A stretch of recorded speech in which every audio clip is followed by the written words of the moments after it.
18 साल की उम्र में वहीं था, फिर घर नहीं गया। वहाँ एक पहाड़ी के ऊपर बैठ के बद्री के पास ध्यान कर रहा था, तो एकदम गहरे ध्यान में आंख बंद करके तो एक फकीर आए, मुसलमान फकीर। उनके गुरु मतलब उनके जो मुर्शीद थे, उन्होंने कहा कि तुम्हारे आध्यात्मिक यात्रा में और आगे बढ़ना है तो हिमालय में ऐसा ऐसा एक ब्रह्मचारी है, उसके पैर छुओ और उससे पूछो, वो आपको आगे बढ़ाएगा। क्रिया योग आखिर क्या है और क्यों आजकल के यंगस्टर्स क्रिया योग से जुड़ रहे हैं? इसलिए कि क्रिया योग जो करना चाहता है, पहले वो प्रैक्टिकल आदमी होना चाहिए। अच्छा। तो समझता है कि कोई एक्सपेरिमेंट करके हम उसका रिजल्ट अगर हाँ हो तब उसको विश्वास करेंगे, ऐसा आदमी होना चाहिए। आजकल यंगस्टर्स बहुत ऐसे ही हैं। दूसरी चीज़ क्या है कि इसमें कास्ट, क्रीड, रिलीजन कुछ नहीं देखना है। यम नियम तो फॉलो करना है। मैं वेजिटेरियन हूँ। हर आदमी, हर मनुष्य जब सोता है उसका सूक्ष्म शरीर निकल जाता है स्थूल शरीर से, निकल के जगह जगह घूमता रहता। तो जो आप स्वप्न कहते हैं, वो जो सूक्ष्म शरीर का अनुभव है, अलग अलग नई जगह दिखेगी सब, वो और हमारे सबकॉन्शियस में जो है, दोनों मिक्स होके अपना ड्रीम दिखती है। तो उसको सेपरेट करना बहुत मुश्किल है, योगी ही कर सकते हैं।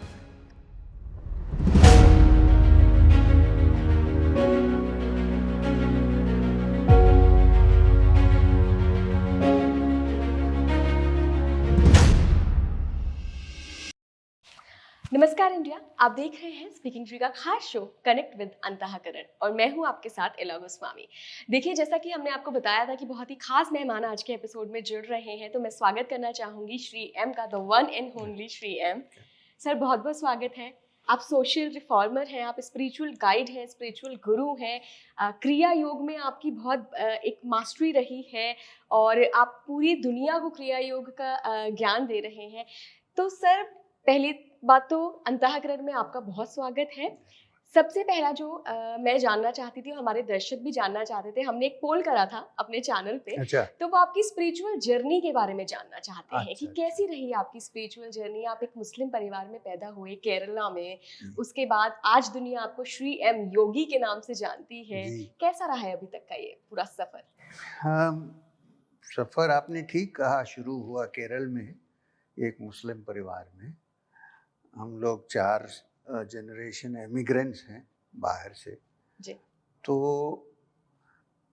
बचपन में जैसा नॉर्मली बच्चे होते हैं ऐसे परिवारों में, मैं भी ऐसा ही था, कुछ डिफरेंस तो नहीं था। जी। मगर 8 साल की उम्र में जब मैं अपने कंपाउंड में पीछे खेल रहा था शाम को, तो वहाँ एक कटहल का बहुत बड़ा पेड़ था, कटहल का? Jackfruit tree. हाँ, तो उसके नीचे अचानक मैंने देखा कि कोई खड़े हुए हैं। मैं तो योगी को तब तक कहीं नहीं देखा था। बड़े टॉल आदमी थे, ऊंचे आदमी थे, सर में जटाधारी थे, बहुत बड़ा जटा बना के रखे थे सर पे। रुद्राक्ष था और हाथ में कमंडलू था। मुझे तब ये भी नहीं मालूम था कि रुद्राक्ष क्या है, कि कमंडलू क्या है। और बैरफुट थे, पैर में कुछ जूता होता कुछ नहीं था, और खाली एक कौपीन पहने हुए थे। तो उन्होंने मुझे ऐसा इशारा किया, तो मैं उनके पास गया। तो पहले उन्होंने मुझे पूछा कि कुछ याद आया। मैंने कहा कुछ, थोड़ा सा डर भी था मेरे मन में, इतना बड़ा आदमी खड़ा है, मैं तो 8 साल के। हाँ, तो मैंने कहा नहीं, मुझे कुछ याद नहीं आया। अब लोग कभी कभी पूछते हैं कि आप केरल में थे तो हिंदी कैसे समझ गए।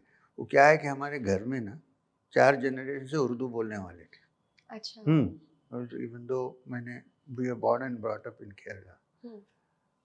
तो उन्होंने कहा समय होने पर सब ठीक हो जाएगा। ऐसा करके उन्होंने मेरे सर के ऊपर उनका हाथ लगाया और फिर बोले कि घर वापस जाओ।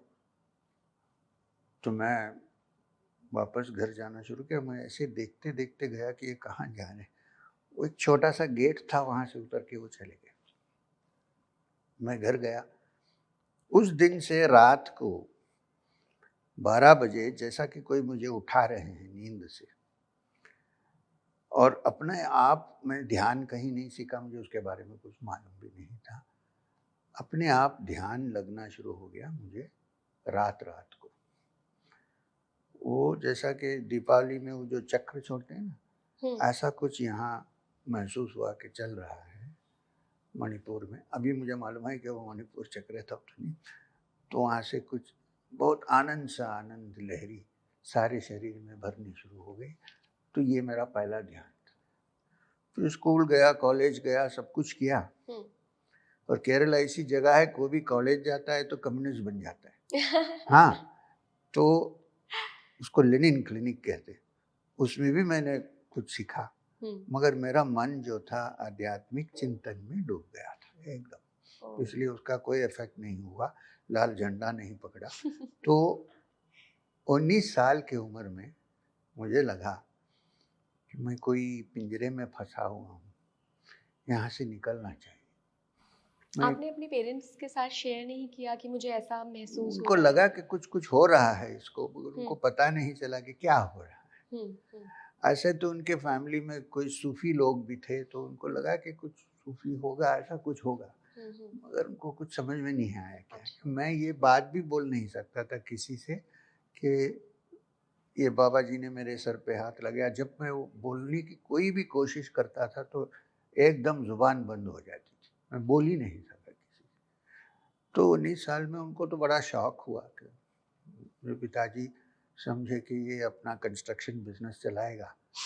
तो मैं इकलौता बेटा हूँ, एक सबसे बड़ा मैं ही हूँ फैमिली में। तो मैं एक दिन निकल गया, ना गूगल मैप था ना कुछ था, रेलवे गाइड देख देख के मैंने सोचा कि ऋषिकेश हरिद्वार कैसा जाएंगे।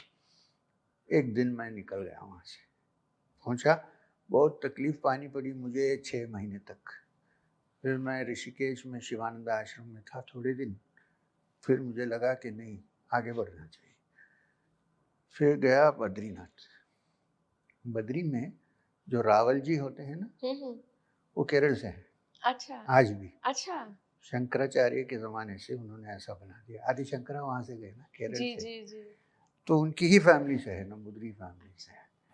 तो मैं वहाँ पहुँचा और रावल जी से बात किया कि मुझे कहीं एक छोटा सा कुटीर बना के दीजिए जब मैं रहूँगा। बोला हाँ हाँ कुटीर तो है, मगर तुम टाइम नहीं वेस्ट करना, वापस घर जाओ, यहाँ कोई गुरु गुरु कुछ नहीं, ऐसा उन्होंने कहा। मुझे तो एकदम शौक हो गया। रहा 4-5 दिन कुटिया में। शाम को मैं माना की तरफ चलने जाता था। माना लास्ट विलेज है हमारा बॉर्डर पे।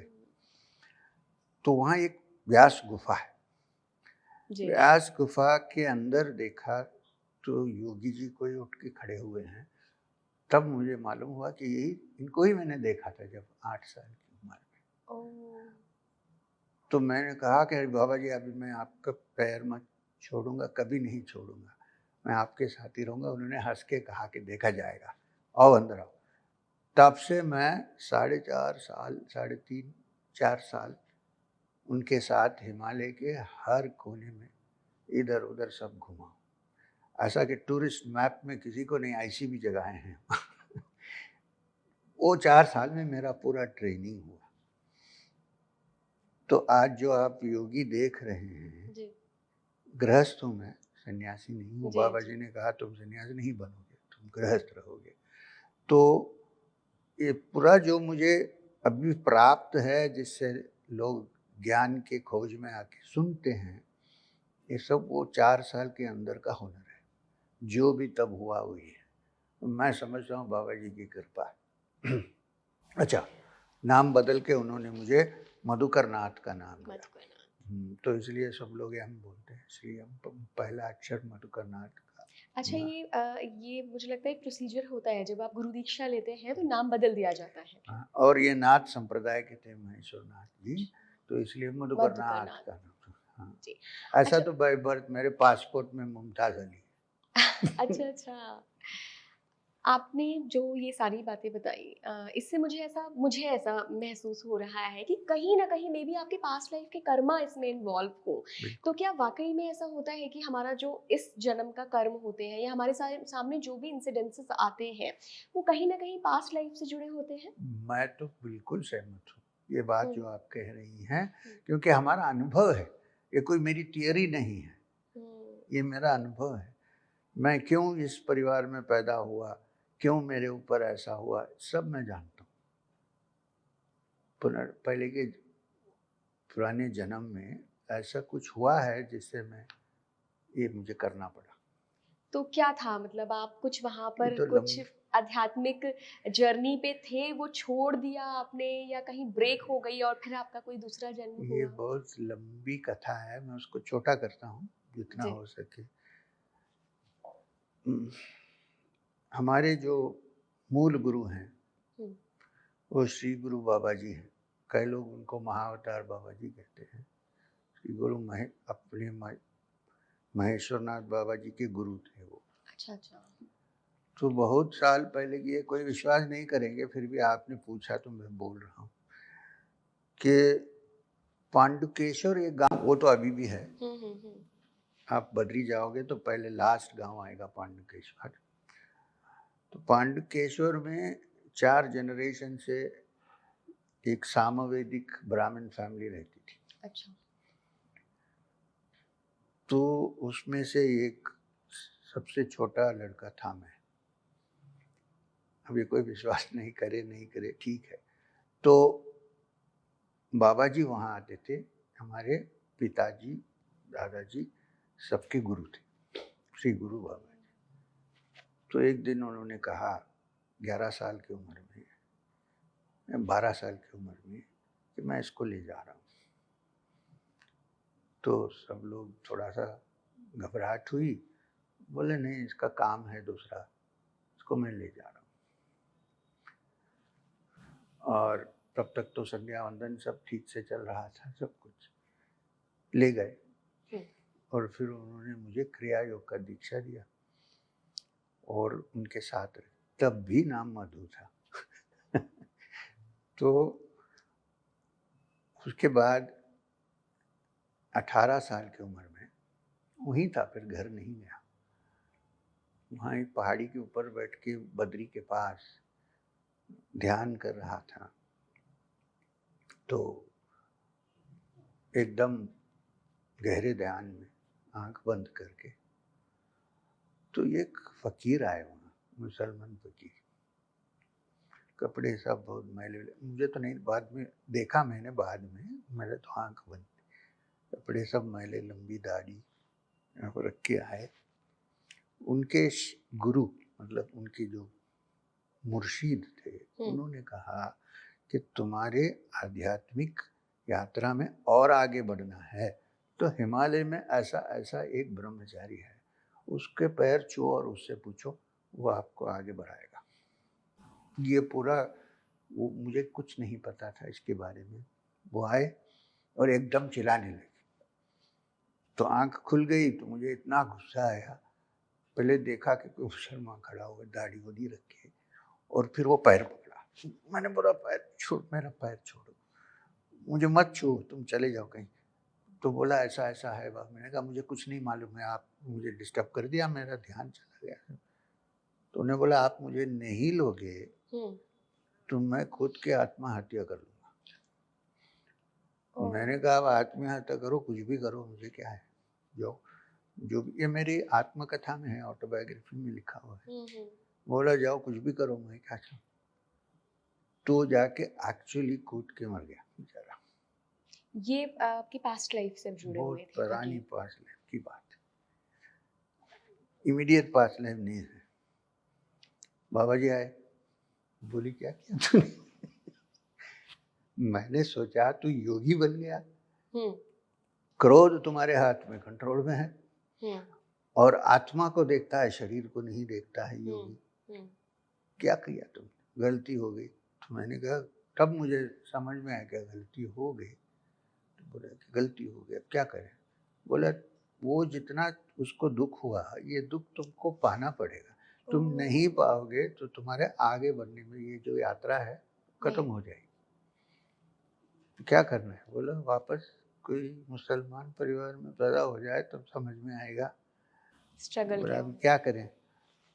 तो हमारे योग में, क्रिया योग में एक टेक्निक है जिसको हम खेचरी कहते हैं। खेचरी से शरीर का पूरा एक्शन बंद करके आदमी छोड़ सकता है शरीर। 3 दिन से ज़्यादा खिचड़ी मुद्रा में कोई नहीं बैठ सकता है, आत्मा छूट जाता है शरीर से। तो मैंने कहा जो आपका आज्ञा जो है वही होगा। मैंने बोला खिचड़ी करो, मैंने कर लिया, गया। फिर बहुत सालों के बाद उन्होंने ऐसी जगह ढूंढ के निकाला है? जहाँ मैं इस वातावरण में पैदा भी हो सकता हूँ मगर आगे बढ़ने का चांस भी मिलेगा। फिर उन्होंने महेश्वरनाथ बाबा जी को बोला जाओ लड़का वहाँ है उसको लेके आओ मत।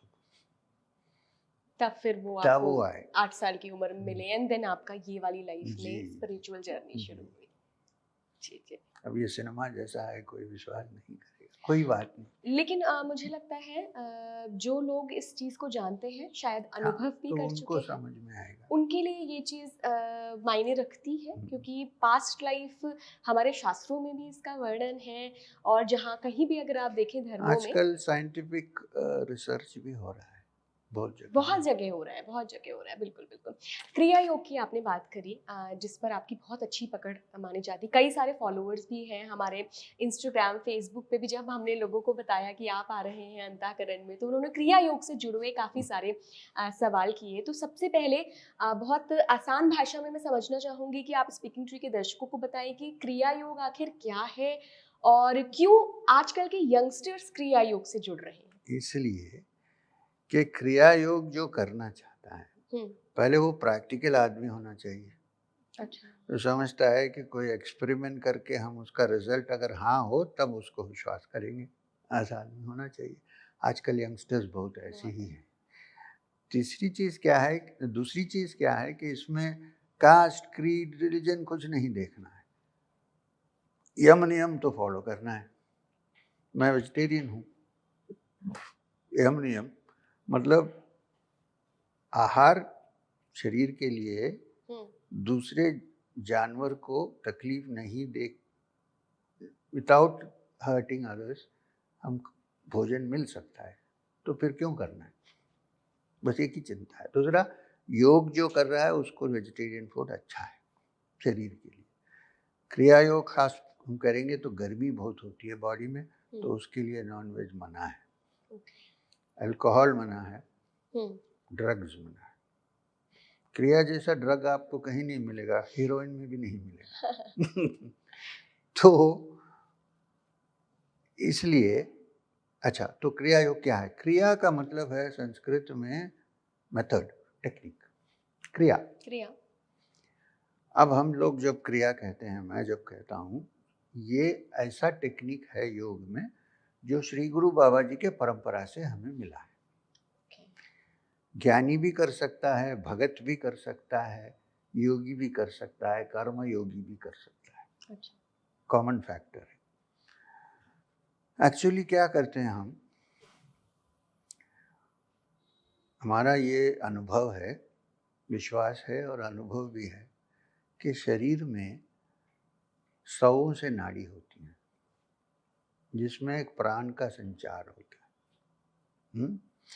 अब इन नाड़ियों में से सबसे इम्पोर्टेंट 3 नाड़ी हैं, इडा, पिंगला और सुषुम्ना। इडा लेफ्ट साइड में और पिंगला राइट साइड में। अगर आप ग्रेस एनाटॉमी देखोगे तो उसमें आपको 2 साइड में गैंग्लियोनिक चेन दिखेगा, सिंपैथेटिक नर्वस सिस्टम। बीच में जो सेंट्रल नर्वस सिस्टम है स्पाइन के अंदर, जिसको राइट। हम ब्रह्मदंड कहते हैं योग में, हुँ, वो सुषुम्ना नाड़ी है। अच्छा। हर एक्टिविटी के लिए संसार में प्राण इडा या पिंगला में जाने से ठीक है, चलेगा, सब होगा। मगर अगर आध्यात्मिक यात्रा पे आपको शुरू करना है हुँ, और आगे बढ़ना है तो प्राण को इडा और पिंगला से मूलाधार में ले आकर सुषुम्ना नाड़ी से ऊपर लेके जाना है। इसको ले जाने का जो टेक्निक है क्रिया। वो प्राण से और प्राणायाम से लिंक्ड है, अच्छा। श्वास से लिंक्ड है। तो वो जो टेक्निक है उसको हम क्रिया कहते हैं। तो क्या होता है कि अपना अवेयरनेस भी, अपनी जो बोध है ना, जो फीलिंग है, वो भी पृथ्वी से लेकर, आपस से लेकर, अग्नि से लेकर, वायु से लेकर, आकाश से लेकर आकर सहस्रार में, जिसको हम शिवम कहते हैं, वहाँ पहुँच जाता है। वहाँ पहुँच जाता है तो ये समझ में आता है कि हमारा आत्मा जो है वो पहले परमानंद है बाय इटसेल्फ, को कोई बाहर की कोई चीज़ की ज़रूरत नहीं है, सेल्फ इंडिपेंडेंट है और वो परमात्मा का एक अंश है। जब ये समझ में आ जाता है हम कहते हैं कि हाँ, समाधि में पहुंच गया। ये क्रिया योग है। इससे ज़्यादा तो मैं ऐसे पब्लिक इसमें नहीं बोल सकता। अच्छा, कुछ इसमें क्या पर्सनल है, लोग दीक्षा लेते हैं तब तभी एक्सप्लेन करते हैं कि एग्जैक्ट टेक्निक क्या है। मैंने जो कहा ये इसका एक आउटलाइन है। आउटलाइन है। दीक्षा लेने के बाद आपको फिर पूरी प्रोसीजर पता चलती है। हमारे इंस्टाग्राम यूज़र हैं गौरव, वो क्रिया योग से जुड़े हुए हैं और हम सब की प्रैक्टिस करते हैं। उनका सवाल है कि वो 10 से 15 मिनट जब ये प्रैक्टिस करते हैं तो उनकी फेस में उन्हें वाइब्रेशन फील होती है, तो वो जानना चाहते हैं कि ये क्या फीलिंग है, क्या क्या अनुभव है ये हमारे अंदर जो प्राण का सर्कुलेशन होता है, तो जब हम 100 करते हैं तो हम 100 में ये जो एनर्जी जो है वो शरीर के नीचे वाला अंग छोड़ के ऊपर आता है। तो ये शक्ति हमारे अंदर जो है उसका वाइब्रेशन होता है।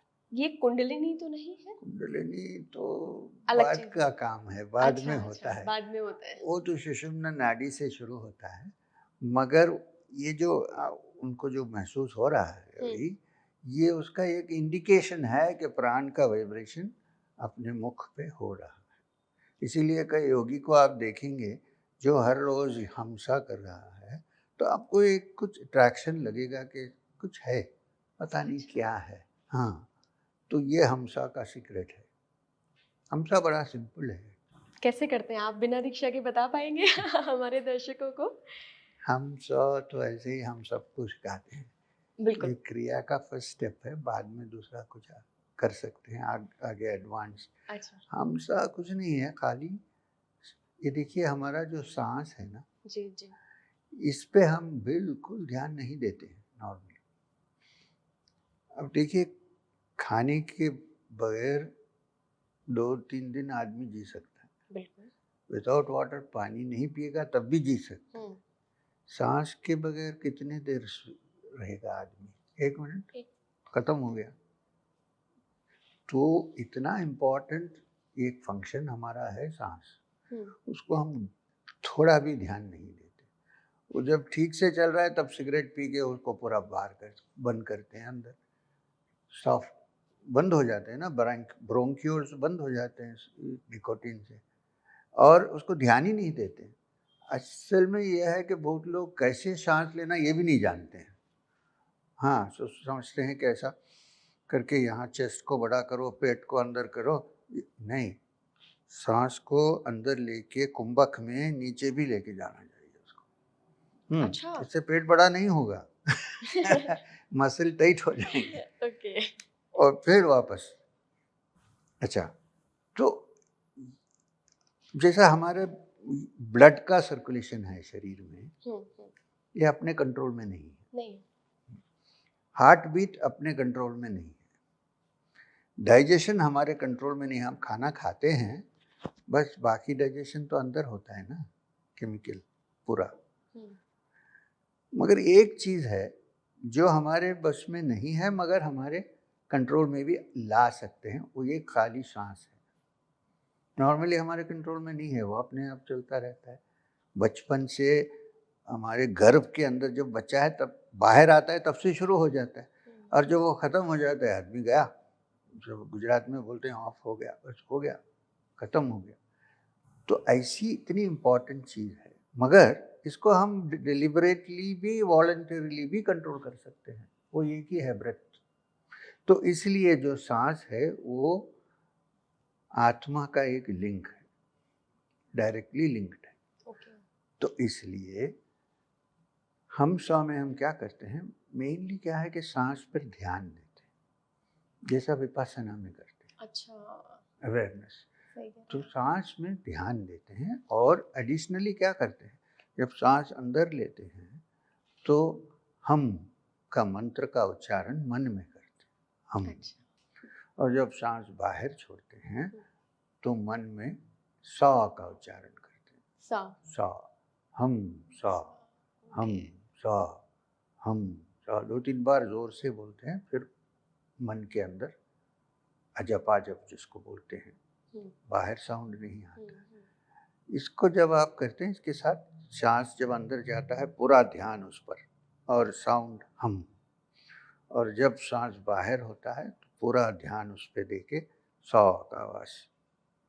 तो इसको 10 मिनट आप करेंगे कोई भी, तो आपको ही पता चलेगा क्या हो रहा है। पहले मन शांत हो जाएगा, डिस्टर्बेंसेस कम हो जाएंगे, और एक अच्छा सा एनर्जेटिक कुछ फीलिंग आपको लगने लगेगा हृदय में, या आज्ञ में आपको बड़ा आनंद सा लगेगा। ये है हम सौ। तो डिप्रेशन, एंजाइटी और आजकल जो ये चीजें बढ़ गई हैं, इन सब के लिए भी हम 100 कर सकते हैं। वो आने के बाद करने से बहुत टाइम लगेगा। अच्छा, मगर आप करना शुरू करेंगे ऐसे प्रिवेंटिव तो होगा ही नहीं। Prevention is better than the cure. Sir, ऐसा कहा जाता है कि ईश्वर के अगर दर्शन करना है या उस डिवाइन पावर को अगर महसूस करना है तो आपको उसके करीब जाना होता है, और उसमें स्पिरिचुअल जर्नी बहुत मायने रखती है। तो आपकी जो स्पिरिचुअल जर्नी रही है, आपने कभी ऐसे डिवाइन पावर को महसूस किया है? देखिए, इसमें अलग अलग किस्म के अनुभव होते हैं आध्यात्मिक यात्रा। अगर वेदांतिक अनुभव हो तो ये अनुभव होता है कि सर्वव्यापी जो ईश्वर या सुप्रीम बीइंग है, वो उसका एक अंश हमारे हृदय में है, तो हम उससे एक फर्क नहीं है।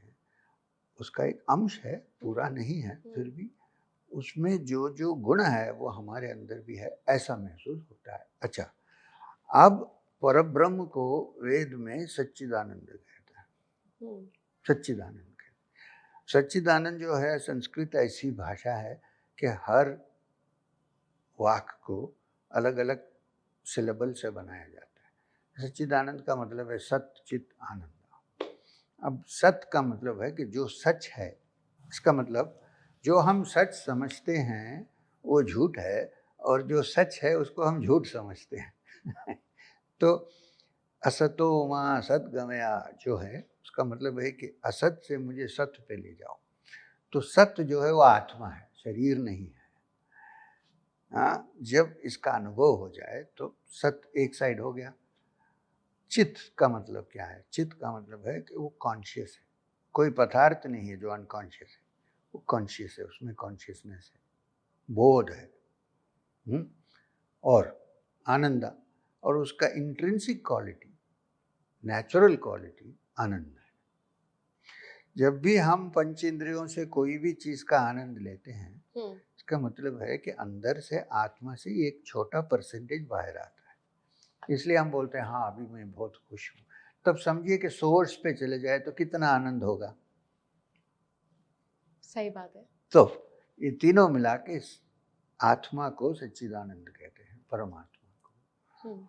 और जब मन शुद्ध हो जाता है, मन के जो वृत्ति पूरी निकल जाती है, जैसा कि पातंजलि ने में योग सूत्र में कहा, योगश्चित्त वृत्ति निरोधा, जब पूरी वृत्ति निकल जाती है तो मन एकदम आईना जैसा क्लीन हो जाता है। तो उसमें वैष्णव लोग कहेंगे कि भगवान का रिफ्लेक्शन होता है, और योगी लोग कहेंगे कि उसमें पुरुष का प्राप्त हो जाता है।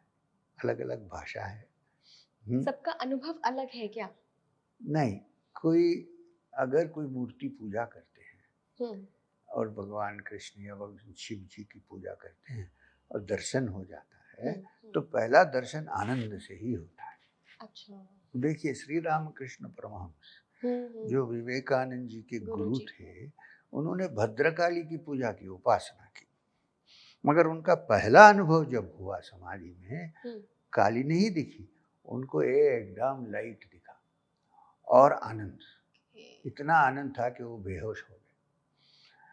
तो आनंद जो अंदर का जो आनंद होता है हृदय में, वो परमात्मा का एक क्वालिटी है, एट्रीब्यूट है। तो जब कोई कहते हैं कि आत्मा अनुभव हुआ है या दर्शन हुआ है, इसका मतलब है कि वो आनंद अपने हृदय में महसूस होता है, अनुभव होता है। अगर आप भगवान को रूप ही समझते हैं, रूप समझते हैं, तो रूप भी उसके साथ आपको दिख सकता है। अगर निराकार समझते हो तो खाली आनंद रहता है, निराकार, आकार कुछ नहीं है। तो ये हम पे डिपेंड करता है कि हमारा माइंड का स्टेट कैसा है, या बिल्कुल। ये ईश्वर या उस डिवाइन पावर पे डिपेंड करता है कि वो किस रूप में दर्शन देना चाहते हैं? चैतन्य महाप्रभु ने एक बात कहा, उन्होंने कहा कि जो भगवान है उनका रूप है, रूप नहीं है, और रूप है भी नहीं है, दोनों एक ही है।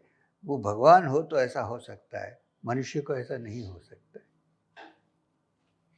तो हम उसको डिफाइन नहीं कर सकते। आपने अभी वैष्णव और शैव की बात करी कि सबके अपने अपने एक्सपीरियंसेस हैं। इनके बारे में मैं थोड़ा सा जानना चाहती हूँ। किसकी बात? वैष्णव कौन है, शैव कौन है? और जहाँ तक सिद्धियों की बात आती है तो क्या वैष्णवों की सिद्धियाँ अलग हैं, शैव की सिद्धियाँ अलग हैं, क्या है ये? देखिए ऐसा है, जो अब मैं इसको आपको ये बताऊंगा, एक बहुत पुरानी जैन सोर्सेस की कथा है। अच्छा। आया है जैन सोर्स से, हम्म। बाद में उसको पॉपुलर किए रूमी, रूमी। जलालुद्दीन रूमी, जो सूफी थे। हम्म। स्टोरी ये है कि 3 अंधे लोग हाथी को देखने गए। अच्छा। अंधे लोग, अंधे लोग।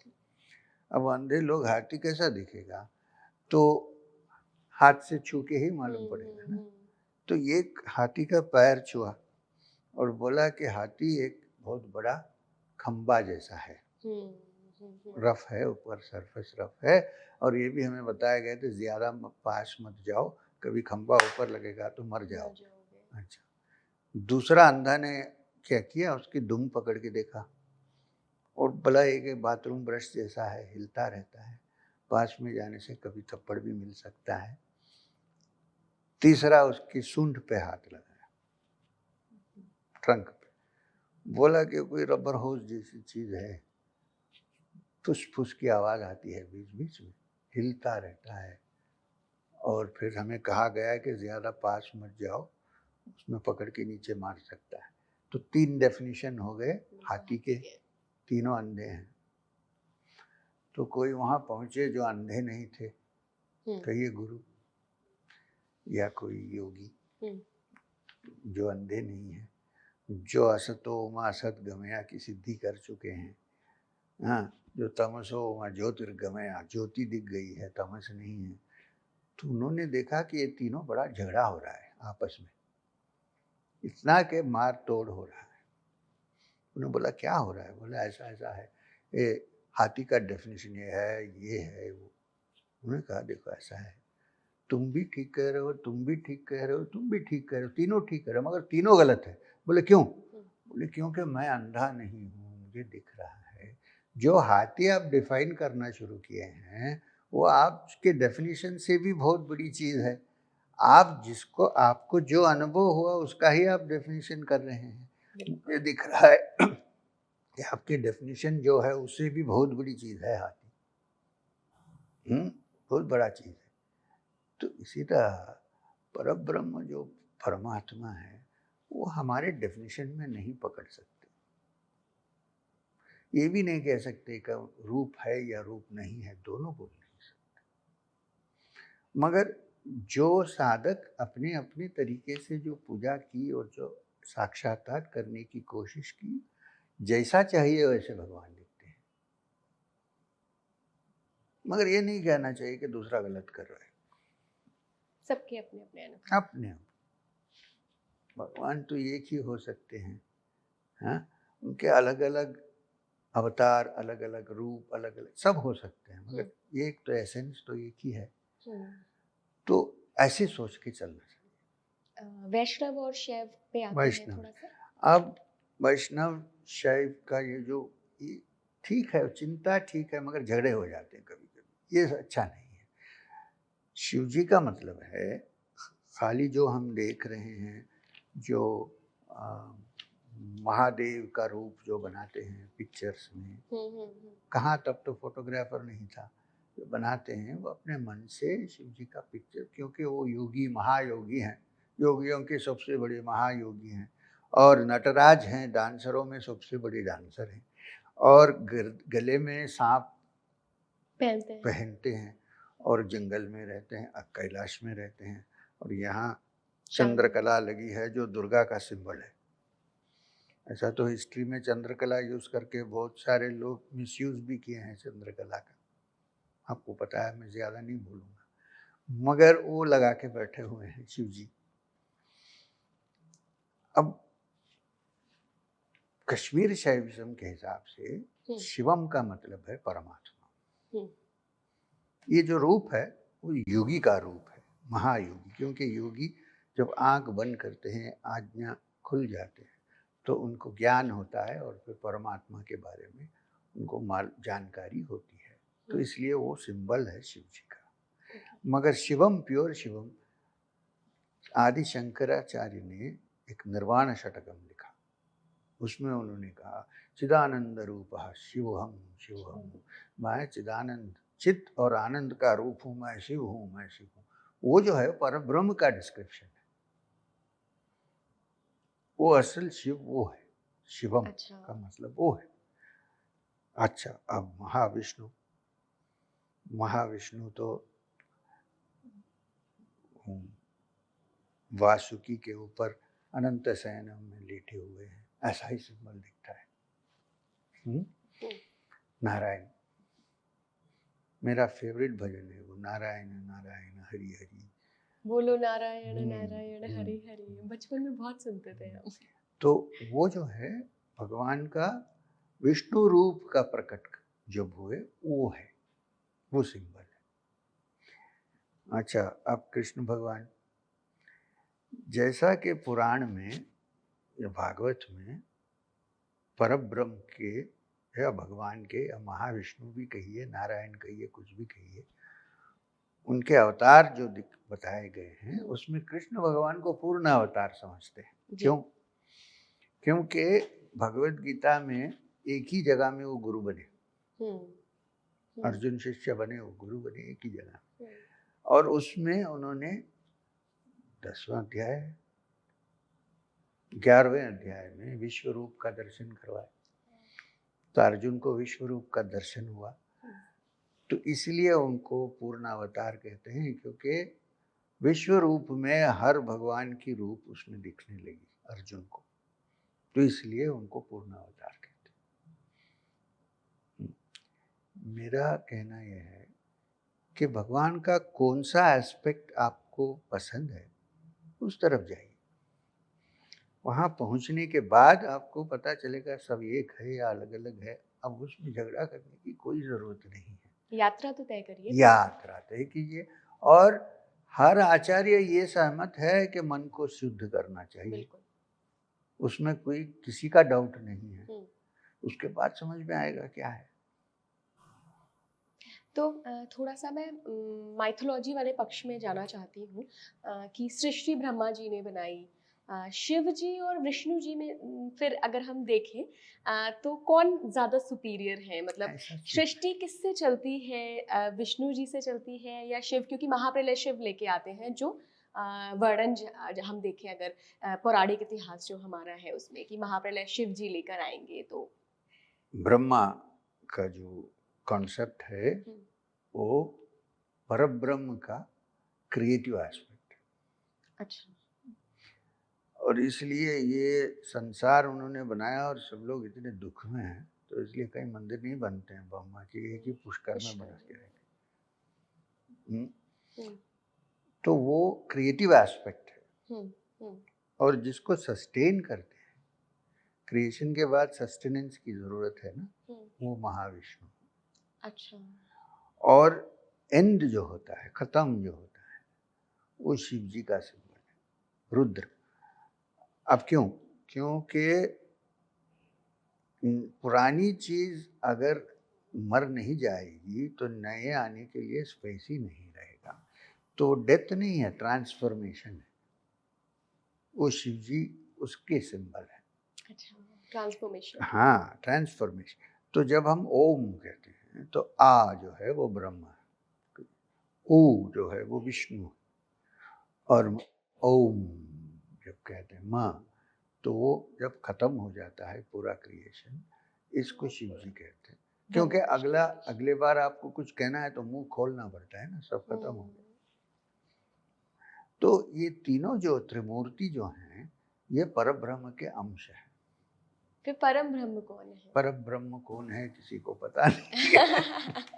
वो अल्टीमेट सुप्रीम बीइंग है। हम कृष्ण भगवान समझ सकते हैं, विष्णु समझ सकते हैं, शिव कुछ भी नाम से समझ सकते हैं, मगर वो अनामिक है, नाम भी नहीं बोल सकते हैं, ऐसी चीज है। मगर गुड न्यूज ये है कि वो परमात्मा का अंश हर मनुष्य के हृदय में है। और हम अगर ये जिस दिन महसूस कर ले, मुझे लगता है उस दिन सारी फ्री हो लड़ाइयाँ गए, खत्म हो जाएंगी, तब मोक्ष हो सारा जाएगा। द्वेष खत्म हो जाएगा, सब कुछ खत्म हो जाएगा, मोक्ष हो जाएगा। मोक्ष हो जाएगा। मोक्ष कह सकते हैं, योगी उसको कैवल्य कहते हैं, कैवल्य, और कई लोग उसको निर्वाण भी कहते हैं। गायत्री मंत्र के बारे में थोड़ा सा जानना चाहती हूँ।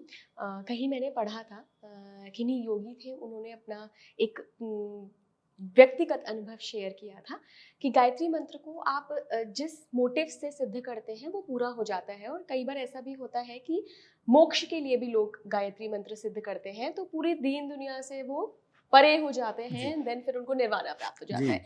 तो क्या गायत्री मंत्र खतरनाक भी साबित हो सकता है? क्या क्या कुछ है इसके? नहीं, ऐसा अगर वो खतरनाक है या था तो शास्त्रों में बचपन से गायत्री मंत्र जो आध्यात्मिक जीवित लाइफ जीना चाहते हैं उसको ही दे सकते हैं, बेकार सबको नहीं दे सकते हैं गायत्री मंत्र।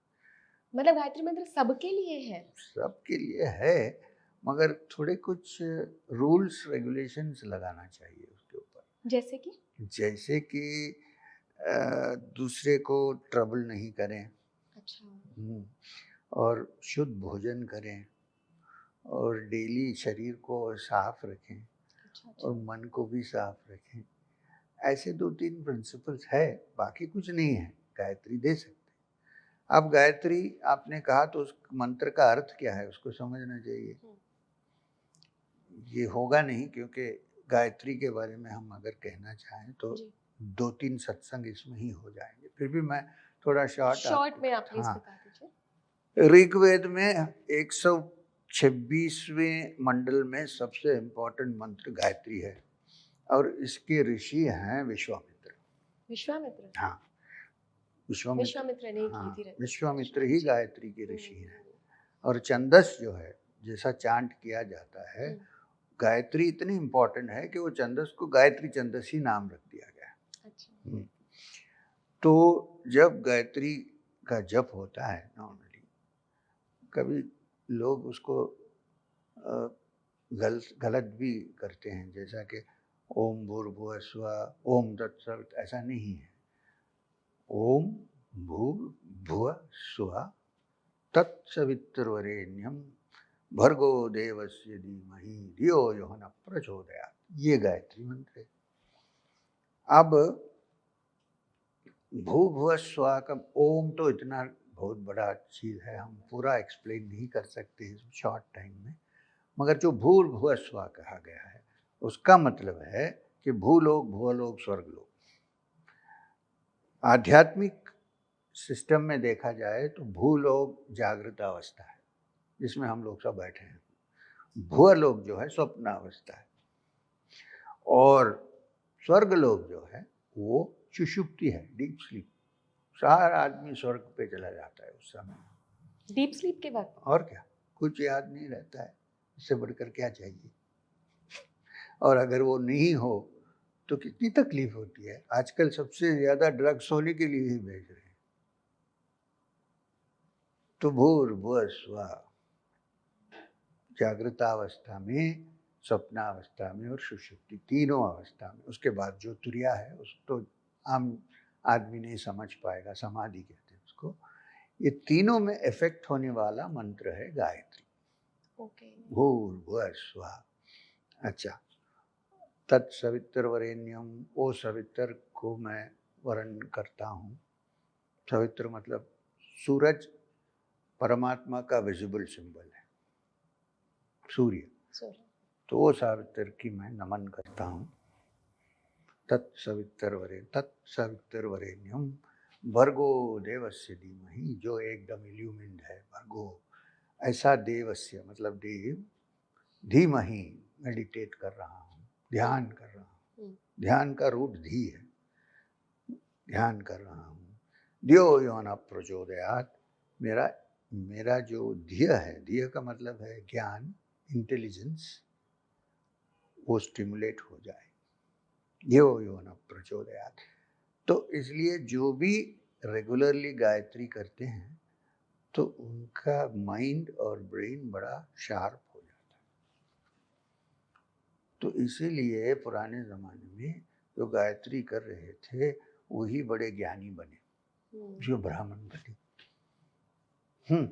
तो मेरा कहना है कि गायत्री सबको करना चाहिए। अच्छा। मगर थोड़ा शुद्ध रहना चाहिए, उसके लिए शरीर मन शुद्ध रहना चाहिए और ज़्यादा फूड अपने भोजन में तामसिक नहीं होना चाहिए, सात्विक भोजन तब कर सकते हैं।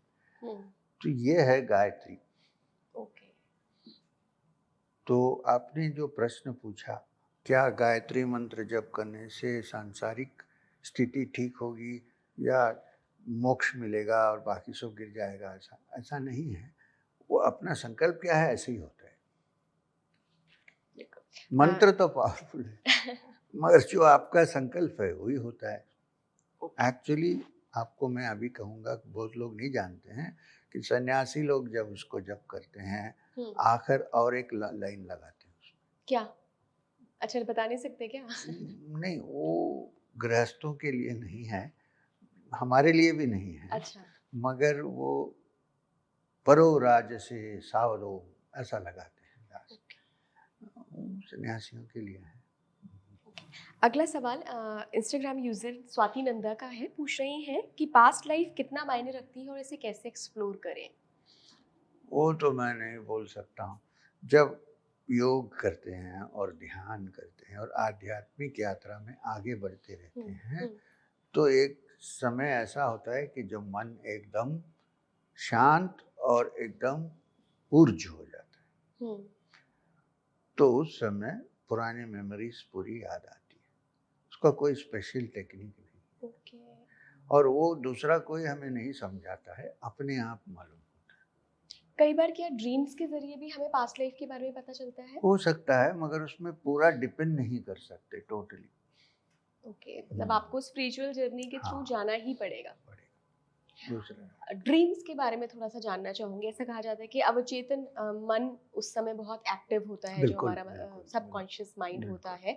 तो आप दिन भर में जो कुछ भी देख रहे हैं, लेकिन कई बार क्या होता है ना सर, कि हमें कुछ ऐसे ड्रीम्स आते हैं और जो लोग अपने अनुभव शेयर करते हैं वो बताते हैं कि वो जगह ही नहीं देखी, तो अवचेतन मन में तो वो जगह है ही नहीं, कभी देखी ही नहीं, फिर कैसे आ गई? तो इसलिए कि हर आदमी, हर मनुष्य जब सोता है उसका सूक्ष्म शरीर निकल जाता है स्थूल शरीर से, निकल के जगह जगह घूमता रहता है। तो जो आप स्वप्न कहते हैं वो जो सूक्ष्म शरीर का अनुभव है, अलग अलग नई जगह दिखेगी सबको, वो और हमारे सबकॉन्शियस में जो है दोनों मिक्स होके अपना ड्रीम दिखती है हमारी। तो उसको सेपरेट करना बहुत मुश्किल है, योगी ही कर सकता है। एंड जो विजन्स बहुत डरावने होते हैं, कई बार ऐसा भी लगता है, महसूस होता है कि घर में कुछ है या कुछ सुपर नेचुरल पावर उसमें का। दो चीज हो सकते हैं, एक सूक्ष्म शरीर का अनुभव कहीं होता है ऐसे, तो वो रिफ्लेक्ट होता है ड्रीम में। नहीं तो मन के अंदर ही कोई भय हमारा होता है तो वो ऐसे प्रोजेक्ट होता है, दोनों हो सकते हैं। क्या इसमें चंद्रमा का भी कुछ रोल होता है? बिकॉज आप देखते हैं चंद्रमा तो समंदर में भाई पूरी लहरें उठा देता है, तो मन पे तो प्रभाव डालता है। क्या ऐसा भी होता है कि प्रभाव है। जो चंद्रमा है, जिसको चंद्रिका खास करके, जिसको हम स्वादिष्टान चक्र में ध्यान करते हैं, वही सूक्ष्म शरीर की यात्रा करने वाला सेंटर भी वही है। अच्छा। और संकल्प का सेंटर भी वही है। जो संकल्प हमारा जो है मून से मिला जुला हुआ है। अच्छा। हाँ, तो इसलिए फुल मून में कभी-कभी जो लोगों को मेंटल प्रॉब्लम होते हैं ज़्यादा हो जाते ज़्यादा हो हैं जाती कभी, है। क्योंकि कंट्रोल नहीं है इसलिए। अच्छा। मगर लिंक तो है। और ड्रीम्स भी बढ़ जाते हैं हाँ, बिल्कुल, पूर्णिमा के वक्त। बिल्कुल। आपका कोई अनुभव है इससे जुड़ा हुआ? मैं तो ये सब अपने हाथ में कंट्रोल में रखता हूँ। जब चाहिए खोलता हूँ, जब चाहिए बंद करता हूँ। ये योगी का लक्षण है। अच्छा। आपने कभी महसूस किया है, जैसे आपने अभी बताया कि ड्रीम्स के वक़्त हमारा जो सूक्ष्म शरीर होता है वो बाहर जाके टहलता है, वो तो ऑब्ज़र्व करता योगी के है। लिए ड्रीम की भी ज़रूरत नहीं है। अपनी इच्छा से भी जा सकते हैं, कभी भी? कभी भी। मगर ऐसे बैठे हुए नहीं, हुँ। जागृत अवस्था में नहीं हो सकता है। अच्छा। वो समाधि के डेप्थ में हो सकता है। अब देखिए एक एक्सपेरिमेंट, आप जब सोते हैं ना, हुँ। मैं आपको सिखा नहीं रहा हूँ। हाँ, हाँ। आप जब सोने जा रहे हो, हुँ। तब ऐसी जगह, ऐसा आदमी या ऐसी चीज़ का सोचिए मन में हुँ। कि मुझे वहाँ जाना है। हुँ। ऐसा सोच के सोइए। हुँ। जो नींद आएगी लास्ट थॉट रहना चाहिए, मुझे वहाँ जाना है। हुँ। और पूरा संकल्प कीजिए इन डिटेल। हो सकता है कि एक दिन आपको अनुभव होगा कि आपका सूक्ष्म शरीर वहाँ खड़ा हुआ है, ऐसा भी हो सकता है। मगर ये नहीं है, उसका एक्चुअल टेक्निक नहीं है, मगर कई लोग को ऐसा भी अनुभव हो सकता है। आप जब हिमालय पर चले गए थे घर छोड़कर, वो अनुभव आपका कैसा रहा है? वहाँ आपने क्या-क्या चीज़ें एक्सपीरियंस करी? एक तो आपने शॉर्ट में बता दिया कि जो माना गाँव के पास गुफ़ा है, वहाँ आपको वही योगी जी मिले जो आपको 8 साल की उम्र में मिले थे। लेकिन इसके अलावा भी आपको कुछ अनुभव हुए होंगे। क्या आप डरे उस वक़्त? कैसा लगा आपको और क्या-क्या अनुभव हुए? अब मैं पहले हरिद्वार, ऋषिकेश गया तो वहाँ तो कुछ नहीं है, बहुत हुँ। लोग हैं, आश्रम हुँ। है, इधर-उधर रहा, शिवानंद आश्रम गया, मगर मुझे लगा कि और ये नहीं है, अभी आगे जाना है। तो ऐसे मैं चल के गया, पैदल गया। मुझे 1 महीना लगा बद्री पहुँचते-पहुँचते। तब बीच तो में रुक रास्ते भी नहीं थे, नहीं, वो छोटे पगडंडी रास्ते पगडंडी वहाँ थे। बहुत हैं। हाँ, पैर भी खराब हालत हो गई थी मेरी।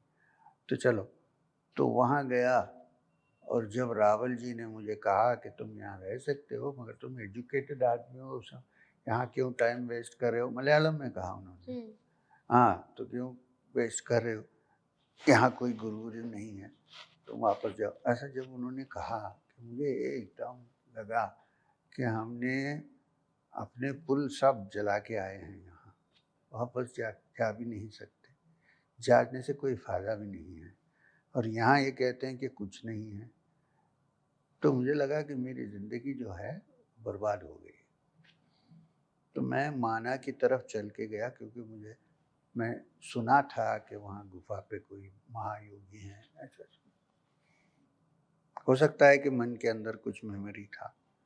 मैं उस तरफ गया, मगर कोई नहीं थे। मैं नीचे आया। आप देखे होंगे माना के थोड़ा आगे, पता नहीं आप देखे कि नहीं, अपनी गंगा बड़े ज़ोर से आती है वहाँ, बड़े फ़ोर्स से, अलकनंदा कहते हैं। अलकनंदा। अलकनंदा ऐसे रोर करके आती है एकदम ज़ोर से, फट। तो मुझे लगा कि हो सकता है कि ये शरीर में मुझे ये होने वाला नहीं है। अच्छा। हो सकता है कि अगले जन्म में कुछ हो जाएगा, तो फिर शरीर रख के कोई फ़ायदा नहीं है। मैंने सोचा कि अलकनंदा में ही घुस जाएँ। मैं ऐसे ही सोचा कि कितना टाइम लगेगा जान जाने के लिए, सफ़रिंग नहीं होना है। ऐसे सोचते हुए फिर मैंने सोचा ठीक है, आते रास्ते व्यास गुफ़ा दिखा, वहाँ तो कोई नहीं थे।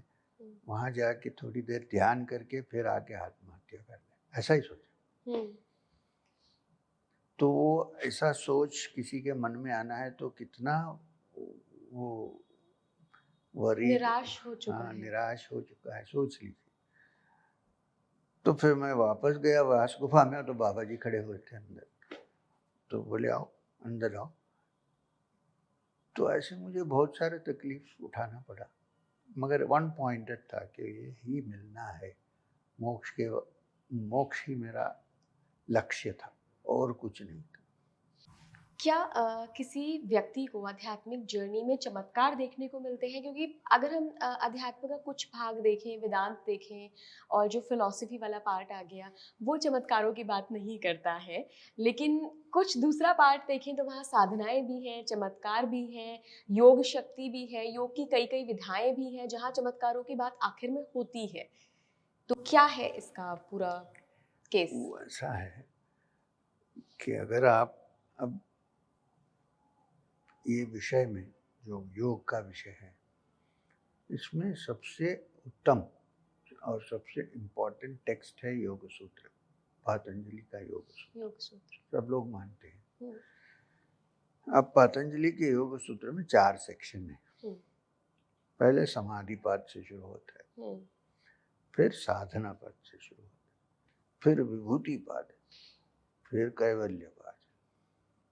वो कैवल्य कल्मिनेशन है, मोक्ष। अब साधना के बाद जो होता है वो चैप्टर है विभूति पाद। अब साधना से क्या होता है, इतनी एनर्जी जो नॉर्मली वेस्ट होती है, ये सब हमारे वेस्ट नहीं होती है। ये एकदम जम के हमारे योगी के हाथ में मिलती है। अच्छा। प्राण। और इसलिए मन जो है उसको थोड़ा कुछ एक्स्ट्रॉर्डिनरी कैपेसिटीज बन जाती है, जिसको विभूति कहते हैं। कि विभूतिपात का मतलब वो है कि इस सेक्शन में विभूतियों के बारे में डिस्कस किया गया है। लघिमा, गरिमा, ये सब जो है, ये सब सिद्धि है। क्यों होता है? क्योंकि एनर्जी वेस्ट नहीं होती है और योगी मन को इतना कंट्रोल कर सकता है कि जो वो क्या सोचता है उसको रियलिटी बना सकता है। मगर वार्निंग ये है कि इसमें नहीं फंसो, आगे जाओ। आखिरी जो है तुम्हारा वो कैवल्य पाद है। अच्छा, इसमें फंसने के लिए मना किया है। हाँ, मना किया गया है। कोई लोग फंस जाते हैं उसमें, फिर वापस आगे नहीं बढ़ सकते, वहीं रुके। अच्छा, एक शक्ति के बारे में मैंने सुना है, पता नहीं ऑन स्क्रीन नाम लेना चाहिए या नहीं, कुछ कर्ण विशाचिनी शक्ति होती हैं, ऐसी ही कई शक्तियां होती हैं जिनसे आप फ्यूचर देख सकते हो, पास्ट देख सकते तो हो। क्या फायदा है? जो मोक्ष चाहता है उसको इससे सब क्या फायदा है, बोलिए? तो ये क्या सिद्धियां सिद्ध नहीं करनी चाहिए? ये सब सिद्धि है। अगर योगी मोक्ष चाहता है तो नहीं करना चाहिए। अगर वो इसमें खुश है तो करने दो। और इनके क्या कुछ साइड इफेक्ट्स भी होते हैं? वो जरूर होगा इसकी साइड इफेक्ट। क्या क्या? सबसे बड़ा साइड इफेक्ट है मोक्ष नहीं पहुंचे। जहाँ हमने स्टार्ट किया वहाँ नहीं पहुंचा। ओके। बाकी इसमें अगर आदमी फंस जाए तो फिर वहाँ से निकल ही नहीं सकता।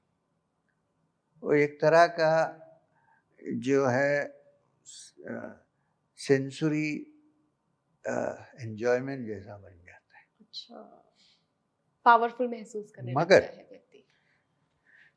एक कंसेशन दिया गया योगी को कि इमरजेंसी में किसी को हेल्प करना है कि नहीं, आप भी इतने इमरजेंसी में हो तो उसमें से निकलना है तो यूज कर सकते हैं। अच्छा, ऐसा नहीं बताने के लिए लोगों को, नहीं। लेकिन अगर किसी कोई बहुत बेचारा परेशानी में हाँ, है, हाँ, कोई प्रॉब्लम हो गई है, तब आप नहीं तो क्या फायदा है? कंपैशन तो होना चाहिए। डेलिबरेटली उसको एक शोमैनशिप जैसा नहीं करते हैं योगी, मगर कैपेसिटी बनती है, सब में है।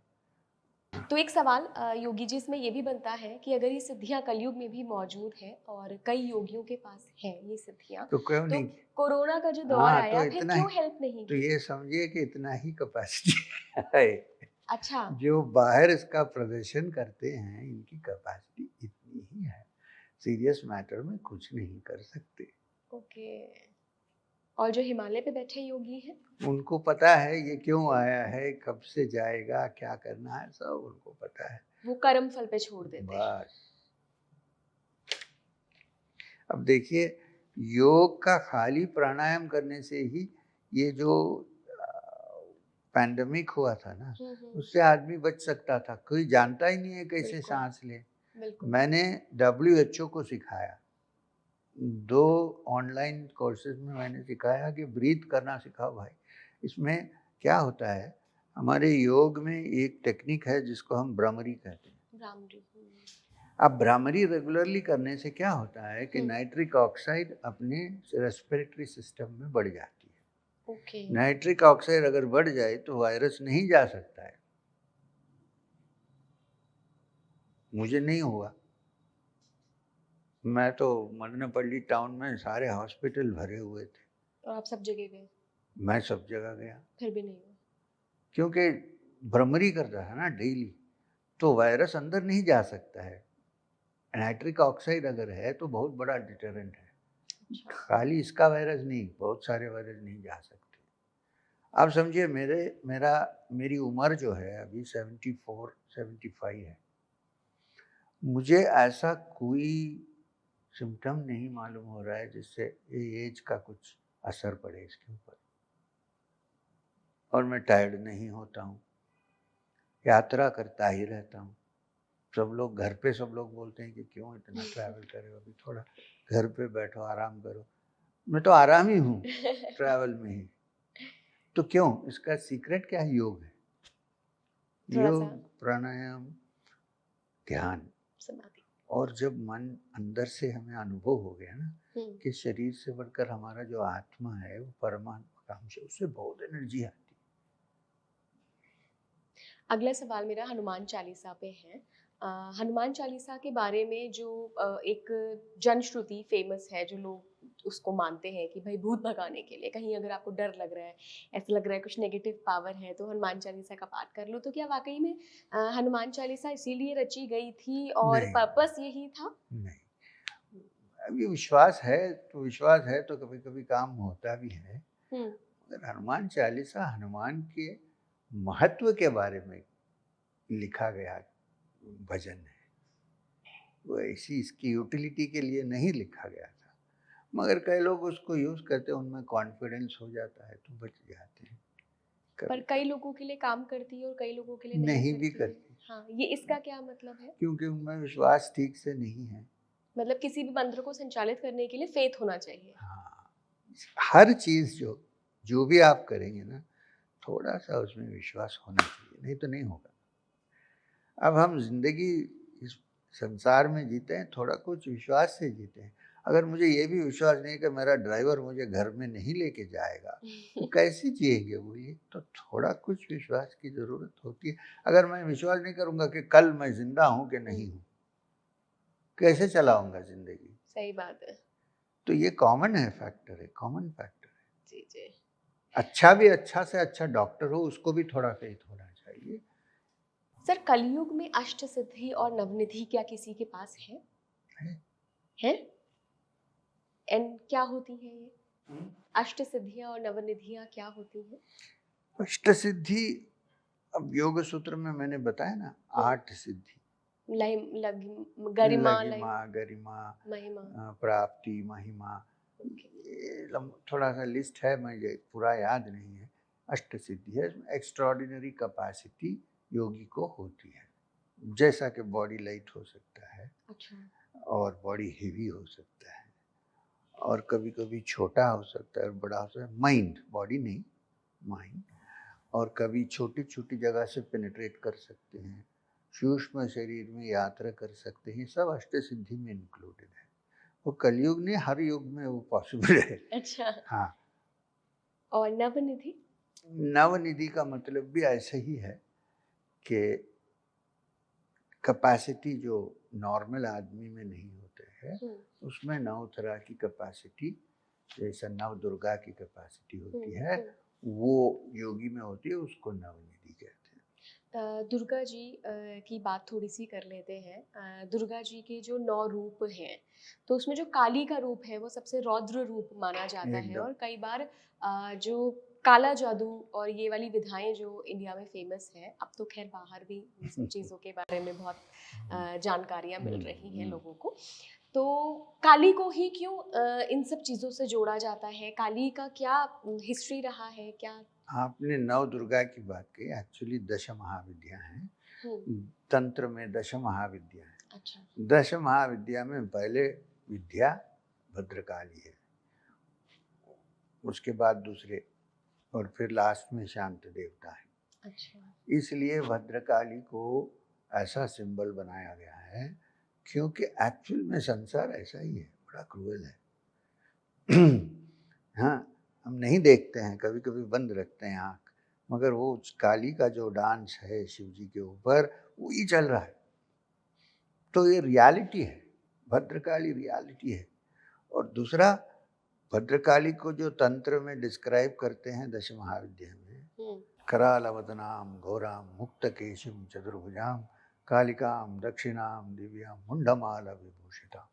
अब इसमें दो इंटरप्रिटेशन हो सकते हैं। मुंडमाला विभूषिताम का मतलब जो गले में ह्यूमन हेड्स का गार्लैंड पहनती है। तो अगर आपको कालिका जैसे घोर देवता को अप्रोच करना है तो अपने मुंड को भी वहां लटकाने के लिए तैयार होके जाना है, नहीं तो नहीं कर सकते आप। मतलब फिजिकली नहीं, ईगो। मतलब अच्छा, ओके। मुझे लगा कि आपकी नीयत होनी चाहिए कि अगर मांगे बलि तो फिर आप बलि तो देना चाहिए, मतलब वो ईगो इतना होना चाहिए कि वो भी करने के लिए तैयार रहेगा, तभी भद्रकाली को पूजा कर सकते हैं। तो आधा बाधा करने से गड़बड़ हो जाता है, क्योंकि ये बहुत पावरफुल शक्ति है।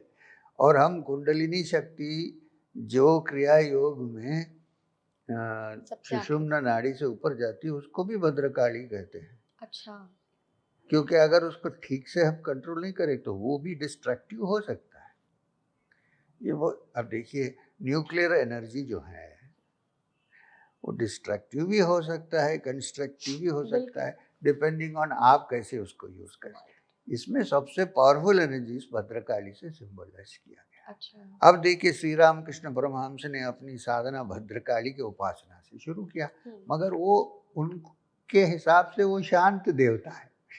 अच्छा। उसे अपना संकल्प जैसा होता है ऐसे हो जाते हैं। रामकृष्ण परमहंस को कैंसर था, तो उन्होंने अपनी साधना से क्योर नहीं किया? नहीं, उनके लिए कोई फर्क नहीं पड़ता था ना कि शरीर में कैंसर है कि नहीं।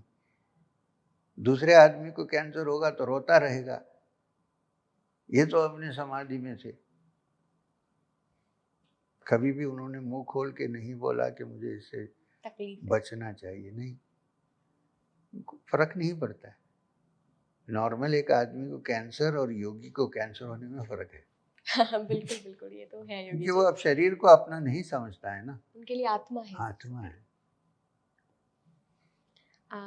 देवी की बात हो रही थी, काली की बात हो रही थी, महाशक्ति की बात हो रही थी अभी। तो हम देवताओं की बात करते हैं, हम ईश्वर भगवान की बात करते हैं, वहां पर देवी कहाँ आती है, किस रूप में आती है, और वो शक्ति जो आदि शक्ति है वो वहां पर कैसे एस्टैब्लिश होती है? क्या सिर्फ ये आप जो बात करें, ये तंत्र, शैव तंत्र और शाक्त तंत्र के बीच में जो जुड़ी हुई ये चीज़ है, तो वो ऐसा है कि जब सब सुमसाम होता है, आराम से सेटल होता है, उसको तंत्र में शिवम कहते हैं। एक स्फुट से जब वो एक्टिव होता है उसको शक्ति कहते हैं, माया कहते हैं। एक्चुअली दोनों एक कॉइन के दो साइड है, अलग अलग नहीं है। अच्छा। एक्शन काइनेटिक होता है वो काली, आई मीन शक्ति है। काली भी हो, कुछ भी हो, शक्ति है। दुर्गा भी हो सकती। जब सब सुमसाम हो गया तो ये जो शक्ति जो है वो शिव में मिल गई है, तब काली आनंद रहता है। इसको सौंदर्य लहरी, इसके बारे में ही आदि शंकराचार्य ने लिखा। सौंदर्य लहरी का मतलब सौंदर्य, आप जानते हैं सौंदर्य क्या है, लहरी क्या है, एक्सटेसी। तो जब दोनों मिलके रहते हैं तब सौंदर्य लहरी बनती है। तो त्रिदेव के बाद आदि शक्ति आई हैं। शक्ति का मतलब है जो भी देवता है उसके जो female counter part, active counter part, सब शक्ति है। विष्णु के शक्ति लक्ष्मी है, हाँ, शिव जी की शक्ति पार्वती है, सती है। योगी जी, अंतःकरण में शामिल होने के लिए वाकई जो ज्ञान आज हमारे दर्शकों को मिला है, एक नए तरीके की चीज़, खास करके क्रिया योग के बारे में अभी तक उनको शायद ना पता हो, आगे इंटरेस्ट भी जगेगा उनका, और क्या पता वो पढ़े भी, आपकी किताबों के जरिए भी जानने की कोशिश करें। तो एक बार फिर से धन्यवाद। धन्यवाद आपको भी, नमस्कार। तो आज के अंतःकरण में हमारे साथ थे योगी श्री एम। अगले एपिसोड में हम फिर किसी से आपको मिलवाएंगे। तब तक के लिए आप जुड़े रहिए स्पीकिंग ट्री के साथ। और आखिर में एक बात और कहना चाहूंगी, इस एपिसोड में योगी जी की क्या बात आपको सबसे ज़्यादा अच्छी लगी, जो आपको लगता है कि आप भी अपने जीवन में उतार सकते हैं, वो ज़रूर आप मुझे कमेंट बॉक्स में बताइए। जुड़े रहिए स्पीकिंग ट्री के साथ। नमस्कार।